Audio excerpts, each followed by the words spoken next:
Now we are going to look at the benefits of a wrap-up. First is the basic concept of buying in bulk. When purchasing bubblegum, you can realize great savings on a per-piece basis if you buy an entire bucket of gum versus just one piece. The same concept applies for wrap-up insurance programs. The sponsor of the wrap-up is getting a huge discount on the insurance compared to what the individual contractors are paying because they bought a lot of coverage at one time. When so much is purchased at once, economies of scale are realized for the wrap-up insurer, and these savings are passed on to the sponsor. Here is an example of how the insurance costs are removed from the subcontracts. The example on the left is a contractor bidding on a normal, non-wrap-up job. As you can see, they included a $3,000 charge for insurance. On your right, the contractor is on a job covered by a wrap-up. Thus, they removed the $3,000 from their contract for insurance. Not only is the $3,000 removed, but the associated overhead and profit markup of $750 is removed also. This creates a total of $3,750 removed from the contract. There are two ways to remove this cost for insurance from contracts. The first way is the deduct method. The contractor bids the job with all insurance costs included. Once the bid is accepted, the insurance costs will be removed from the contract via a deductive change order. This deduct may be adjusted when the contractor is complete based on the reported payroll by the contractor. Next is the alternate add method. Here, a contractor bids the job net of insurance, or with no insurance costs in their bid. Here's an example of how a deduct bid compares to an alternate add bid. The deduct bid on the left still includes the cost for insurance. The alternate add bid on the right has the insurance costs already removed from the bid. This diagram illustrates how wrap-ups save money.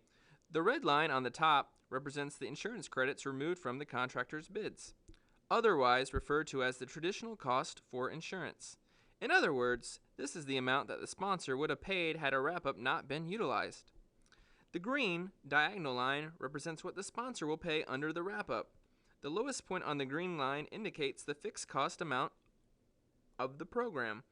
Fixed costs include all the premiums and fees that the sponsor will pay for the premium with zero claims. Each time a claim occurs, the sponsor pays, and each time the sponsor pays, they creep up further and further up the green line.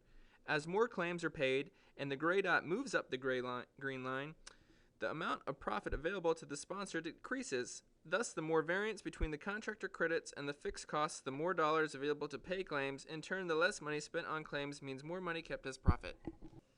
Bottom line, how much do wrap-ups save? Usually a wrap-up will save the sponsor around 1% of the total construction value of a project. This may not seem like much. However, if this was a $200 million job, the sponsor could have saved $2 million overall by utilizing a wrap-up insurance program.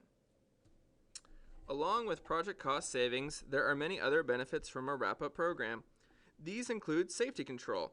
Wrap-up insurers will provide special safety reps to observe the project and offer safety guidelines to follow, creating a safer than usual project.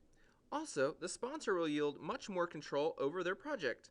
All the claims will come to one insurance company and to the sponsor of the wrap-up.